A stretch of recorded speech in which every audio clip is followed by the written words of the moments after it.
मनसुखा गेंद लेके यमुना किनारे पधारे और एक दूसरे के ऊपर गेंद का प्रहार करवाए। कन्हैया जी के हाथ में गेंद आई तो बलराम जी को दी, बलराम जी ने उदा नत्या मनसुखा श्रीदामन आदि को दी। फिर कृष्ण ने गेंद ली और कृष्ण ने विचार किया कि अगर मेरे होते हुए इस विषैले जल से मेरी गौ माताएं मर जाएगी तो मेरा जन्म लेना बेकार है।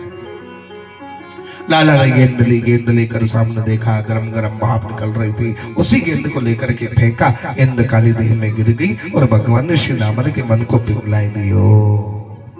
श्री रामन चिल्लाने लगे, मुझे मेरी गेंद चाहिए, लाला मुझे मेरी गेंद चाहिए। लाला ने कहा गेंद तो काली देह में गिर गई, तुम कहो तो काली देह में जाऊं।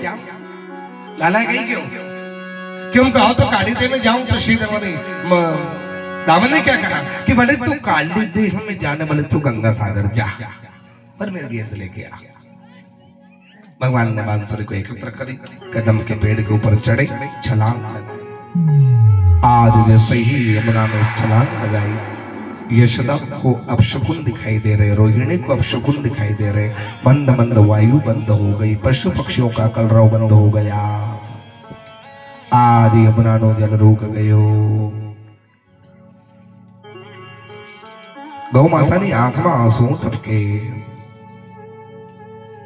मधुमंगल आदि श्री दामन से कहने लगे, श्री दामन तो कृष्ण को मित्र है या शत्रु? जो भी इस काले देह में गया जिंदा नहीं आया है। श्री दामन दौड़ता दौड़ता यशोदा मां के पास गया। मां, यशोदा मैया को अपशकुन दिखाई दे रहे, यशोदा नो का मन काम में नहीं लग रहे हो। आओ श्री रामन कैसे आना हुआ? माँ, आज हमारे श्री कृष्णचंद्र जी आप हम सबको छोड़ करके काली देह में कूद गए। काली देह का नाम सुनते यशोदा, रोहिणी, गोपियां, ग्वाल बाल उठते गिरते उठते। लेके मुरली रे कन्हैया, लेके बांसुरी, ये जल में कूदते रोलड़ को लेके मुरली। काली देह में भगवान पधारे। कालिया नाद से ऊपर दो दासियां रहती थी।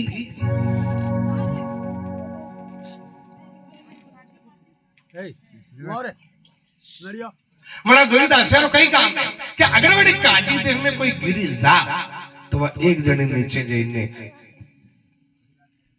कहते थे कि आज हमारे लिए भोजन आया है।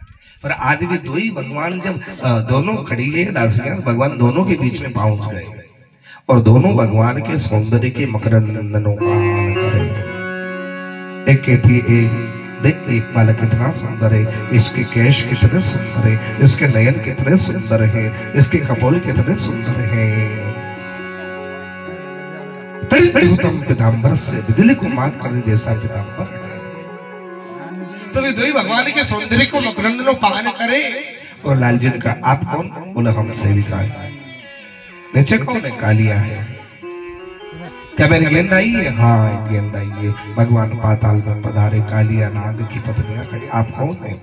आपका कैसे पदार्पण हुआ? बोले मेरी गेंद आई है। और मैं गेंद, कोई गेंद नहीं है। अरे आई है। उदासियां कहती कि हाँ अभी गेंद गई है। बोले गेंद हमारे पति के पीछे पड़ी है, दिल से उठा लेना, हमारे पति को छेड़ना मत। हमारे पति को जो छेड़ रही हो ना तो तुमको यहाँ से जानो बड़ो बारो पड़ जाएगा। लाला पीछे पधारे, गेंद को उठाई और गेंद को उठा करके कालिया नाग की पूंछ पर कूदे। और जैसे ही भगवान कूदे, आज कालिया नाग की मुद्रा टूटी, पांचों फल लेकर के भगवान के समक्ष खड़ा हुआ। अहो विधाता भक्ष भोजनम, विधाता आज इतना सुंदर भोजन दिया, इस भोजन को इतना सुंदर पावन करूंगा कि कम से कम मेरी भूख मिट जाएगी। और कालिया नाग ने भगवान को अपने पूंछ में लपेटे पृथ्वी पर उछालना चाहता था। प्रभु सूक्ष्म रूप प्रभु उतरे आवा, सूक्ष्म रूप धारण करके भगवान पृथ्वी पर कूदे और कालिया नाग ने भगवान के ऊपर गरम गरम भाप का प्रहार किया। लगी पुकार बजर भाई काल, लगी पुकार बदन भयो तारो लगी बदन भयो कालो लगी फुंकार बदन भयो का।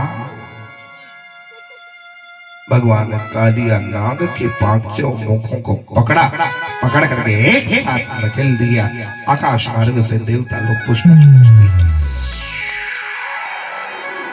आखिर में कालिया नाग मनुष्य योनि में आया। प्रभु अपराध हो गया, गलती हो गई, इतना से चार तेरा जल पीने से मेरी गौ माताएं मर चुकी है। बोले मैं जाऊं पर गरुड़ जी मेरा भक्षण कर लेंगे, आप कृपा करो। तब भगवान ने कालिया नाग के सिर पर अपना चरण धरा और चरण धर करके उसको मुक्त किया। शिव तांडव नृत्य करते हुए परिवार दासियां सहित बाहर और भगवान को उतार करके अपने देश चला गया। यो कालिया नाग कठर रहता तो रमण द्वीप आप ही नहीं रहे हो, कशो द्वीप है, जम्बू द्वीप, वो रमणक द्वीप है, वो सर्पों का देश है। और वहां के राजा थे गरुड़ जी महाराज, हमेशा एक नाग का भोग लेते थे। इसकी बारी आई, लगा गौ माताएं रमाने लगी, पशु पक्षी कलरव करने लगे, दसों दिशाओं से वायु बहने लगी, देवता लोग पुष्प वृष्टि करवा।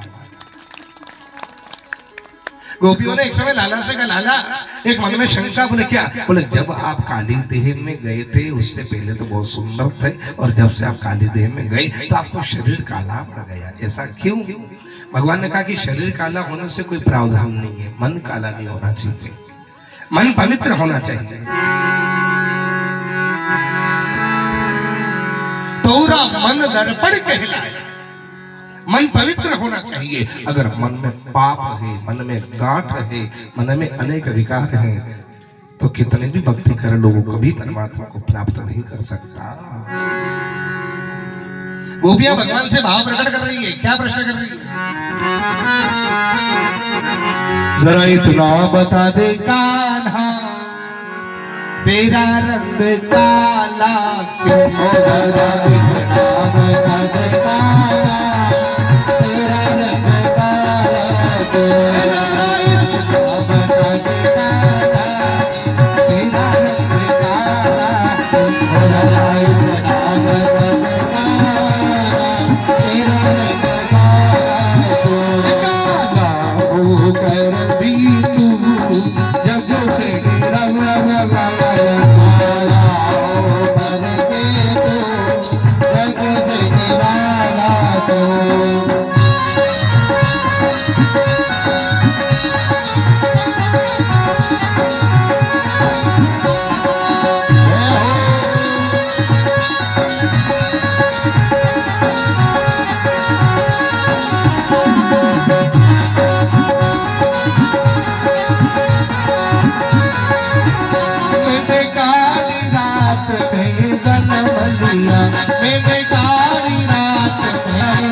राजन भैया की जय। मेरे काली रात में जन्म लिया, मेरे काली गाय का दूध, मेरी कमली, मेरी कमली है काली, इसलिए काला हो। जरा इतना बता दे काला, तेरा रंग काला।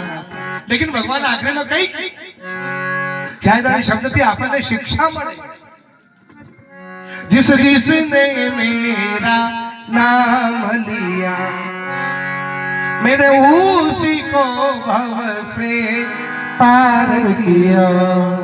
मेरा मन तो मेरा मन तो मेरा मन तो नहीं है का।